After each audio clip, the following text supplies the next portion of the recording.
Jadi jamaah, ada sebuah cerita tentang bagaimana seorang lelaki, subhanallah. Kakak kelas sana cerita dulu. Bicara nikah nggak harus punya pekerjaan tetap, tapi tetap bekerja. Biasanya kan orang tua bingung ngelihat, nah itu calon suamimu kerjaannya belum tetap, nah kata dia. Dia kerjanya serabutan. Alhamdulillah, yang penting mau bekerja. Rizki itu tidak harus dengan bekerja, jamaah. Subhanallah, ada rizki dari arah yang tidak disangka-sangka.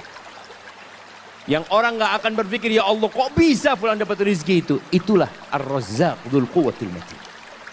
Kembali ke cerita bagaimana seorang lelaki ketika dia mau melamar seorang wanita.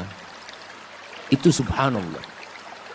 Perempuan itu setiap dilamar oleh laki-laki, yang lamar ini orang-orang sukses jamaah. Semuanya mundur. Karena apa? Karena orang tuanya ketika datang itu lelaki melamar ditanya, mau dikasih berapa anak saya? Di sini berapa pasarannya? Nah, nggak tahu Ustaz. Berapa pasarannya di Banjar jamaah? Berapa? 30. Ada 50. Iya. Oh, yang 50 yang bagus jamaah. Nah, astagfirullahaladzim. Jadi 20 yang pertengahan gitu. Masya Allah. Tapi memang ada mahar, itu ada mahar standar jamaah. Setiap kampung itu punya standar yang berbeda-beda. Dan itu diperbolehkan dalam agama, nggak ada masalah. Umpamanya umumnya 30 juta. Sudah, orang tuanya tanya mau dikasih berapa. Bingung mau dikasih berapa, ini anaknya orang kaya. Akhirnya mundur semua. Datanglah seorang pemuda, dia dengar tentang anaknya fulan ini. Anaknya orang kaya ini. Dia ngomong sama sahib-sahibnya, anak mau melamar dia, siapa tahu diterima. Ya Allah, orang yang lebih sukses dari kamu mundur, apalagi kayak kamu. Nah, punya kayak, ya bismillah kan, siapa tahu diterima. Berangkat dia melamar. Ini tidak harus cinta, tapi cocok. Berangkat dia. Sampai ke sana ngobrol sama calon mertuanya. Sama ditanya sama calon mertuanya. Mau dikasih berapa anak saya? Apa kata calon mertua, kata calon menantunya? Bapak minta berapa? Oh Allah jamaah. Ini jamaah. Kamu jual, saya beli. Minta berapa? Masya Allah. Karena dia memang makelar. Dia itu kerjanya makelar kemana-mana. Jadi ngomong gitu tuh biasa dia. Dia minta berapa Bapak? Gitu. Waktu itu sebelum Krismon jamaah. Oh zaman ini ceritanya jamaah. Kata orang tuanya, berapa? 15 juta nggak apa-apa. Cuma 15 juta paman.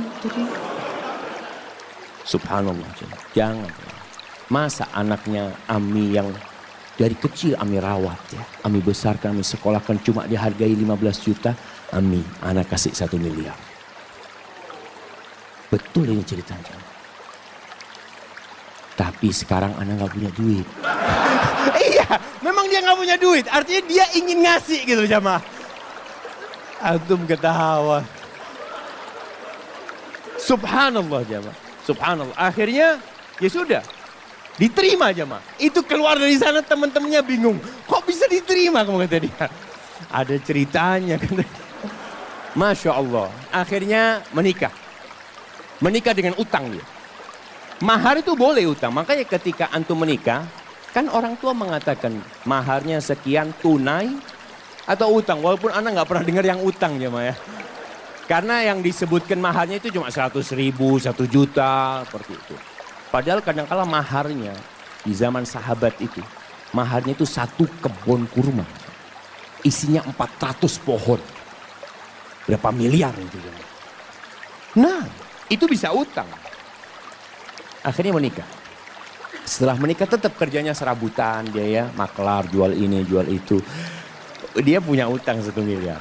Subhanallah.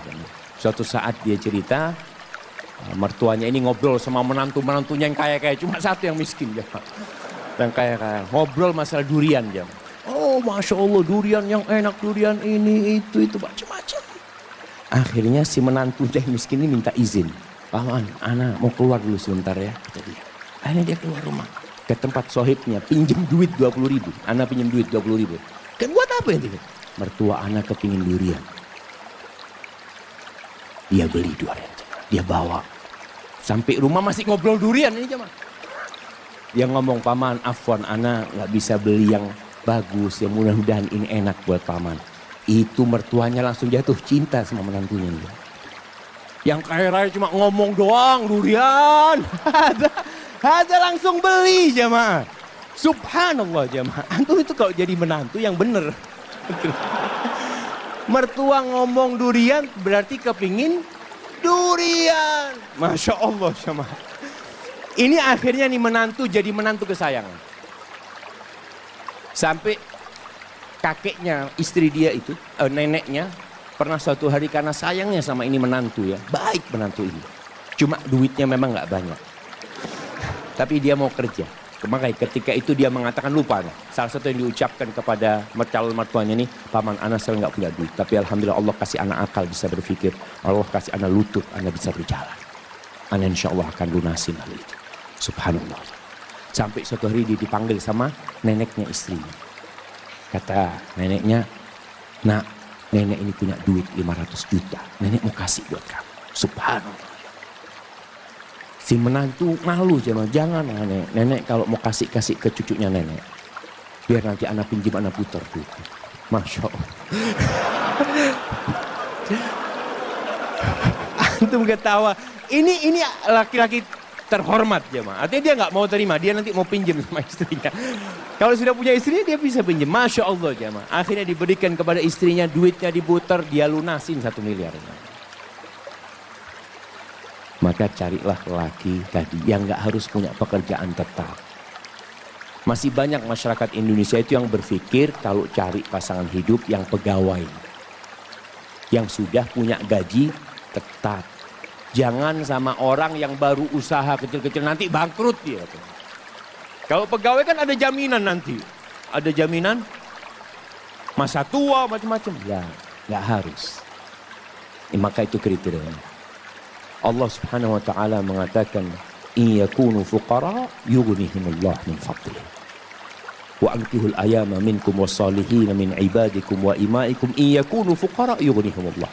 Kalau mereka orang-orang fakir yang kalian nikahkan, Allah yang akan cukupi. Ini kejadian lain. Ada seorang wanita menikah dengan seorang lelaki karena dia sukses. Subhanallah, ketika suaminya bangkrut, minta cerai. Padahal sudah punya anak. Karena dia berpikir mau hidup senang dengan kekayaan. Wallahi jamaah ketahuilah. Kebahagiaan itu tidak didatangkan dari luar. Kebahagiaan itu tuh bukan di rumah yang mewah. Bukan di mobil yang mahal. La. Kebahagiaan itu sesuatu yang ada dalam jiwa antum. Nerima. Irda bima qasamallahu lak takun aghnan nas. Kata Nabi SAW, ridholah engkau dengan apa yang Allah berikan kepadamu. Engkau akan jadi orang paling kaya, kata Nabi SAW.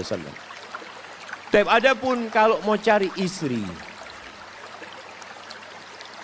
maka Rasul SAW mengatakan tunkahul mar'ali arba. Wanita itu dinikahin karena 4 hal.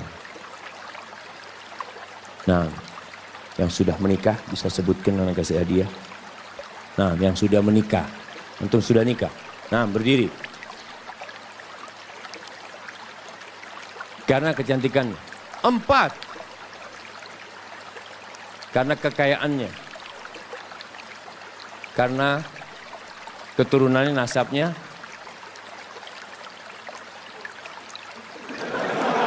Karena nggak mandul. Agamanya mana? Baik, tunggu dulu pertanyaannya. Antum menikahi istri antum nggak nyebutkan agama, berarti antum cuma 3. Kenapa antum nikahin istri antum?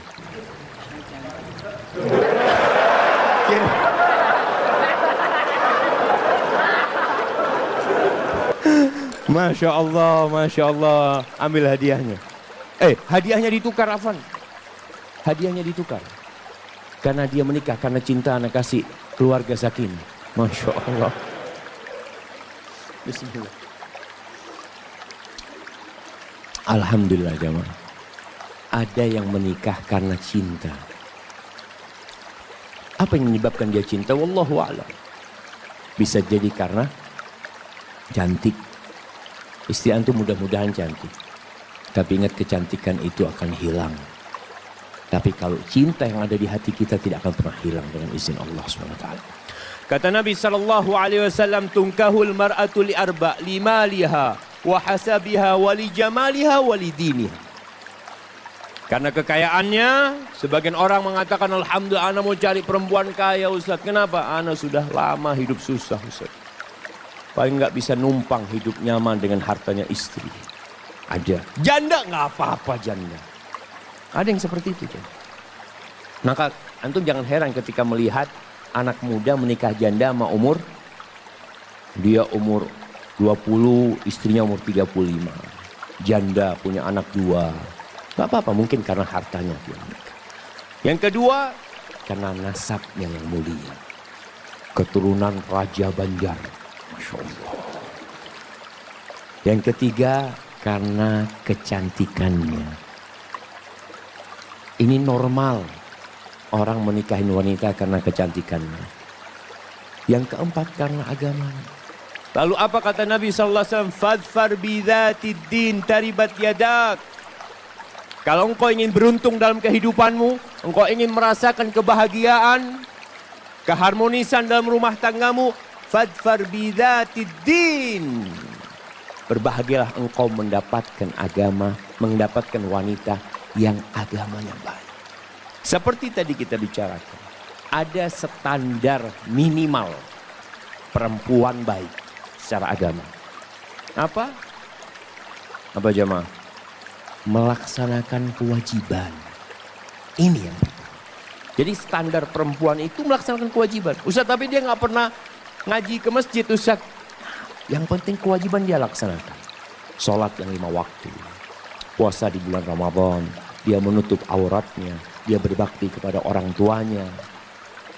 Maka standar kewajiban ini paling minim harus ada. A'udzu billahi minasy syaithanir rajim. Bismillahirrahmanirrahim.